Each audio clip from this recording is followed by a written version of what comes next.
आपकी नजर में, पीटीआई की नजर में वजूहात क्या हैं, बुनियादी वजूहात क्या हैं इन मुज़ाकरात की नाकामी की जो सियासतदानों के साथ बातचीत हो रही थी? देखें, पाकिस्तान तहरीक इंसाफ ने तो बड़ी नेक नीति के साथ और वसी तर कौमी मुफाद में मफाहमत के लिए का हाथ आगे बढ़ाया था और इसमें हमारी कोई पेश की शराइत भी नहीं थी। हम चाहते थे कि हुकूमत भी हट दर्मी का रास्ता छोड़े और ईगो अना जो उसने बनाई हुई है वो रास्ता छोड़े और हमारे साथ मुज़ाकरात करे। इस सिलसिले में कमेटी हमारी संजीदगी के साथ शरीक हुई है। मुज़ाकरात में जो 3 दौर हुए हैं, लेकिन आप देखें कि अगर हमने वन वे ट्रैफिक चलानी है और पहले से फ़ैसला करके बैठना है कि हमने अपोजिशन के साथ इन बातों से आगे बढ़ना ही नहीं है और ओपन माहौल ही नहीं होना, तो फिर इस मुज़ाकरात को कोई फ़ायदा नहीं होगा। लेकिन कल हुकूमत तो इंतजार करती रह गई, वो अपनी तरफ से भी कोई डॉक्यूमेंट बना के लाए हुए थे आप लोगों के साथ शेयर करने के लिए। देखें, जब एक अदम एतमाद की फ़ज़ा पैदा हो जाती है तो फिर बड़ा मुश्किल होता है कि वो पहले जिस तरीके खुश दिली से हम लोग गए थे वो भी हमारे सामने बैठे थे और स्पीकर कौमी असम्बली एक मोतबर शख्सियत हैं और मैं उनकी रिस्पेक्ट करता हूँ, अपोजिशन उनकी रिस्पेक्ट करती है। उन्होंने भी कोशिश की, लेकिन जो हुकूमती अरकान थे उन्हें चाहिए था कि वो खुश दिली के साथ और वसत कुलबी के साथ देखें। जब हुकूमत और अपोजिशन का टकराव होता है ना, अपोजिशन के पास खोने के लिए कुछ नहीं होता, सब कुछ हुकूमत के पास होता है। तो हुकूमत को ज़्यादा थ्रेट्स होते हैं अपोजिशन से कि जब एहतजाज होता है या कोई एजिटेशन स्टार्ट होता है या कोई हालात मुल्क के सियासी ख़राब होते हैं और सियासी इस्तेकाम में कमी आती है, तो सबसे ज़्यादा नुकसानदेह हुकूमत को ही नुकसान को फेस करना पड़ता है। तो मेरा ख्याल है हुकूमत तो हमेशा मिन्नतें करती होती है अपोजिशन की, हम यहाँ बरक्स हो गए, हमने हाथ बढ़ाया तो उन्होंने पीछे कर दिया। लेकिन फतियान साहब, कुछ तहम्मुल का मुजाहरा पीटीआई को भी करना चाहिए था। जो ओरिजिनली 31 तारीख की तारीख दी गई थी उससे तो पहले ही आप इनकार करते हुए चल गए। देखिए, उनसे ये कहा गया था कि आप हमें यकीनदानी करा दें। 2-3 बड़े जायज़ मुतालबात थे। एक तो ज़ाहिर है बानी पीटीआई से मुलाकात इसलिए ज़रूरी थी कि मशावरत के बगैर बात आगे बढ़ नहीं सकती थी। एक हम फैसला कर लें, बाद में उसको मैच्योर ना कर सकें, उसको ऊपर ना पहुंचा सकें सिरे तक, तो उसका फ़ायदा नहीं होता। और दूसरा ये था कि जो ट्रिब्यूनल की कही गई थी, मांग थी कि इस पे हुकूमत कोई पॉजिटिव रवैया अख्तियार करे, जुडिशल कमीशन इसमें क्या अर्ज पड़ता है? अगर सॉलिड प्रूफ हुकूमत के पास मौजूद है तो उन्हें डरना नहीं चाहिए, ना घबराना चाहिए, फिर अदलिया पे एतमाद करना चाहिए। और हमने भी कहा कि जुडिशल कमीशन, हमने कहा कोई, हमने और तो नहीं कहा कि ये नहीं कहा अपोजिशन का कमीशन बना दें, ना हमने ये कहा है कि यूनाइटेड नेशन का कमीशन बना दें, ना हमने ये कहा है कि कोई इंटरनेशनल कमीशन बना दें। हमने तो पाकिस्तान के अंदर रहते हुए जुडिशल कमीशन की बात की है। इस पे अफनान साहब से जरूर हम बात करते हैं, लेकिन अफनान साहब, जो फतियाना साहब गुफ्तगू कर रहे थे, उन्होंने कहा ये मुज़ाकरात की नाकामी ज्यादा थ्रेटनिंग होती है हुकूमत के लिए। तो हमारे यहाँ इस सूरत में कि एहतजाज करेगी ऑपोजिशन से ज्यादा बड़ा थ्रेट होता है 1 पेज बहाल हो जाना। और पीटीआई के जो एतमाद है वो पिछले 2-4 दिन से हम देख रहे हैं कि वो बढ़ता हुआ हमें नजर आ रहा है। उसकी वजह बताई जाती है बैकडोर मुज़ाकरात की। तो अगर इस्टेब्लिशमेंट से पीटीआई का राब्ता बहाल होता है तो ये एक परेशानी की बात नहीं है मुस्लिम लीग नून की हुकूमत के लिए? जी, बिस्मिल्लाहिर्रहमानिर्रहीम। देखें, ये जो इस तरह की खबरें हैं या इस तरह की जो लीक है वो पीटीआई खुद ही फैलाती है। ये हमारी बैकडोर जो है वो बात हो रही है, ये हो रहा है या नहीं हो रहा।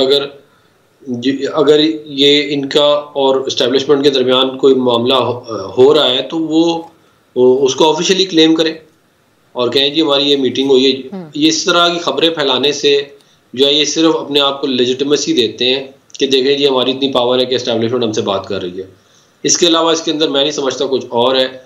और इन्होंने कितनी दफ़ा ये वाली बात बल्कि डिमांड भी की है कि वो उनसे बात करें और उन्होंने आगे से कहा है कि हुकूमत ही बात करेगी, हम नहीं करेंगे।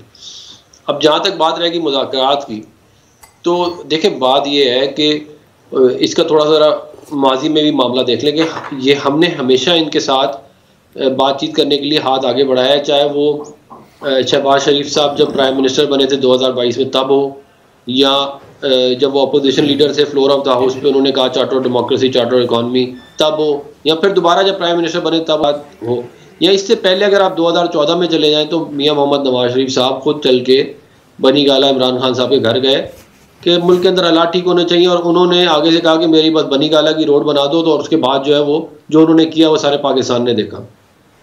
तो एक बहुत ज़्यादा डीप डिस्ट्रस्ट है पीटीआई के ऊपर, क्योंकि पीटीआई की एक वतीरा ये रहा है कि ये चालें चलते हैं ये लोगों को, जजों को अपने साथ मिला लेते हैं और उनसे अपनी मर्जी के फैसले ले लेते हैं। और ये मैं नहीं कह रहा, ये इमरान खान साहब के अपने बयानात उठा लें, खोसा साहब से रिलेटेड उनका जो था कि कहाँ तुम बार ख्वार हो रहे हो, मेरे पास आ जाओ, या ये गुड टू सी हो, या एजाजुल हसन साहब के जो कारनामे हैं वो, या साकिब निसार साहब के जो कारनामे हों वो, तो ये एक पूरा इनका एक अलायंस था जुडिशरी के साथ, जो कि अब ज़ाहिर है वो नहीं रहा। और जो ये अभी भी इनकी जो ख्वाहिश है कि जी जुडिशल कमीशन बना दे, मैं अब ये इल्जाम तो अफनान साहब आजकल अब आप लोगों के ऊपर लगता है ना, अदलिया के हवाले से, अदलिया को कंट्रोल करना हो या मीडिया को कंट्रोल करना हो, जो आजकल का ज़ेरे बहस मौजू है, ये इल्ज़ाम तो अब आप लोगों के ऊपर लग रहा है।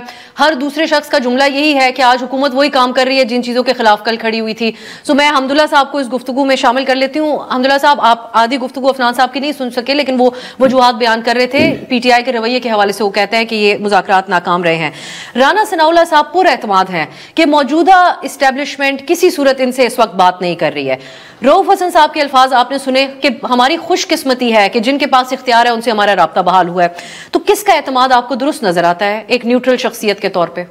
बिस्मिल्लाहिर्रहमानिर्रहीम, बहुत शुक्रिया। देखिए अब साहब, बुनियादी तौर पर अगर आप सियासी मौक़िफ़ और जमीयत उलमा इस्लाम का बुनियादी उसूली मौक़िफ़ मुझसे सुनना चाहती हो तो सियासी माहौल में, सियासी दुनिया में और जमहूरी दुनिया में बेस्ट ऑप्शन मुज़ाकरात है।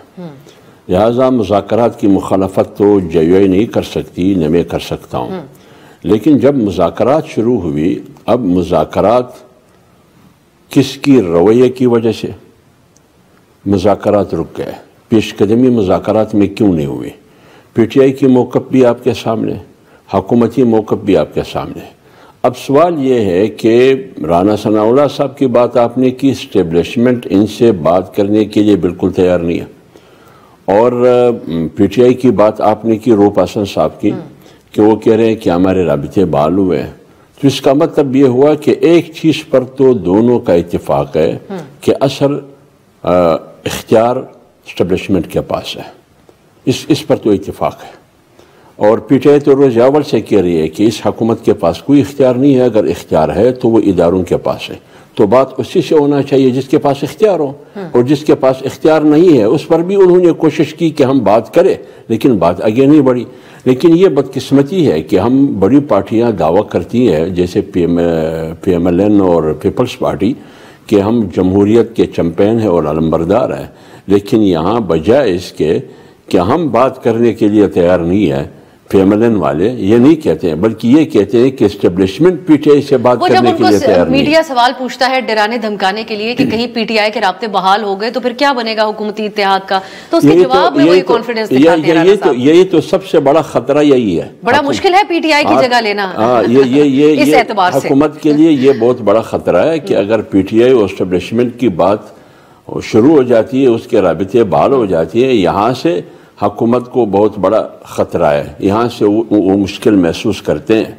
तो इसलिए मैंने आपको पहले कहा कि दोनों का मरकज़ी कंट्रोल पावर, यानी इस मुल्क की सियासत और जमहूरियत में असल इख्तियारात जो है वो एस्टेब्लिशमेंट। एक बात और बताइएगा, अब जिस तरह महमूद चकज़ई साहब हैं, उन्होंने प्रेस कॉन्फ्रेंस में PTI के रहनुमाओं के साथ खड़े होकर बात कही थी कि वो एक जमहूरी सोच रखने वाले शख्स हैं, वो एस्टेब्लिशमेंट से सियासतदानों की बातचीत के हामी नहीं है।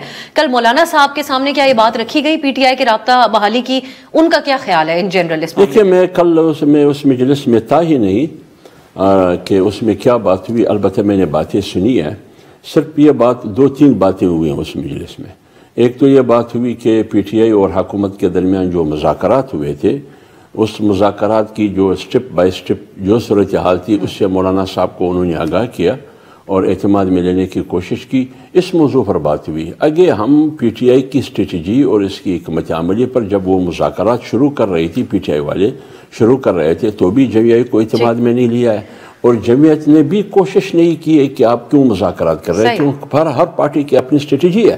एक तो ये बात उन्होंने की। दूसरी, उन्होंने इलेक्शन कमीशन की बात ये स्ट्रेटजी के तौर पे आपके लिए काबिल कबूल है कि PTI गैर सियासी लोगों के साथ बात करे बतौर नहीं? ये मेरे ख्याल में, मैं सियासी माहौल में और जमहूरी माहौल में तो बात जमहूरी लोगों का आपस में होना चाहिए, लेकिन जब जमहूरी लोगों के पास इख्तियार ही नहीं है, इस माहौल में जब इख्तियार उनके, यानी पूरी असम्बली के पास इख्तियार नहीं है, आप मुझे बताइए ये जो मुतनाज़ा पेका एक्ट, ये तरमीमी बिल मुतनाज़ा आज जिस पे आज सदर मुमलिकत साहब ने भी दस्तखत किए, मौलाना साहब ने उनसे दरख्वास्त की थी कि आप खुद अंदाजा लगाइए कि पूरी मीडिया की, पूरी सहाफत का इस एक्ट के साथ इख्तिलाफ है। आम शख्स भी जो सोशल मीडिया इस्तेमाल और बैनुल-अक़वामी सतह पर भी इससे इख्तिलाफ है।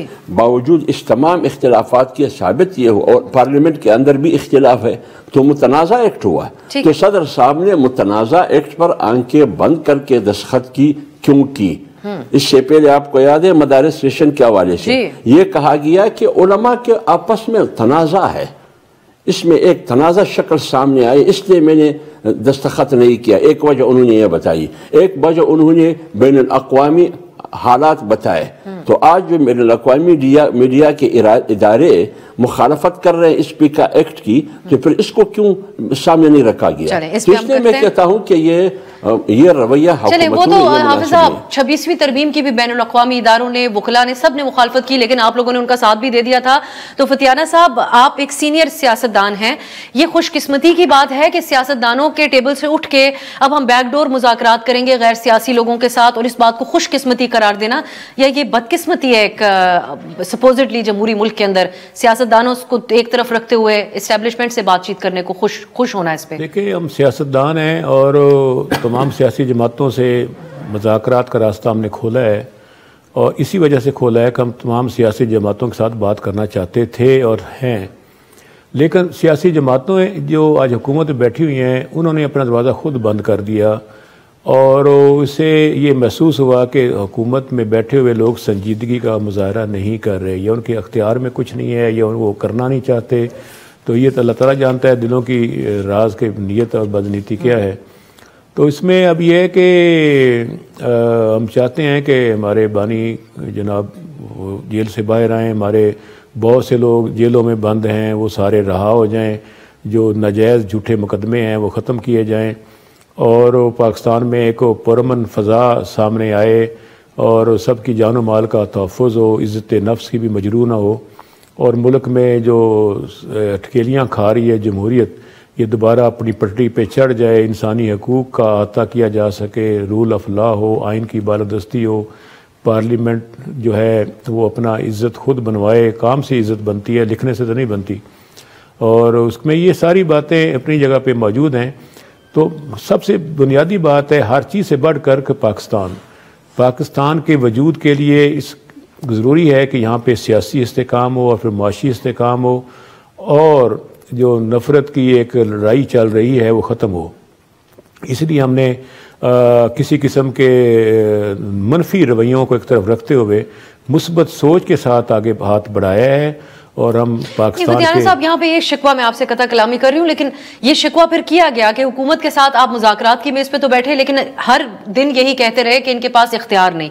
यहाँ पर आपकी मुज़ाकराती टीम बैठी होती थी, उधर अडियाला से बयान आता था कि इनके पास इख्तियार नहीं, बात तो हम इस्टेब्लिशमेंट से करेंगे। इस मौके को इस्तेमाल नहीं करना चाहिए था कि ये सिलसिला ख़त्म होना चाहिए कि इस्टेब्लिशमेंट से सियासतदानों की बातचीत? देखिए, इसका इज़हार तो या सबूत तो हुकूमत ने खुद फराहम करना था ना, कि वो कहते कि नहीं हमारे पास इख्तियार है, हम बात करने को तैयार हैं, जायज़ बातें मानने को तैयार हैं, हम आगे बढ़ने को तैयार हैं। तो हुकूमत तो खुद बंद गली में चली गई, हमने तो उनको बंद गली में नहीं फेंका ना धकेला है।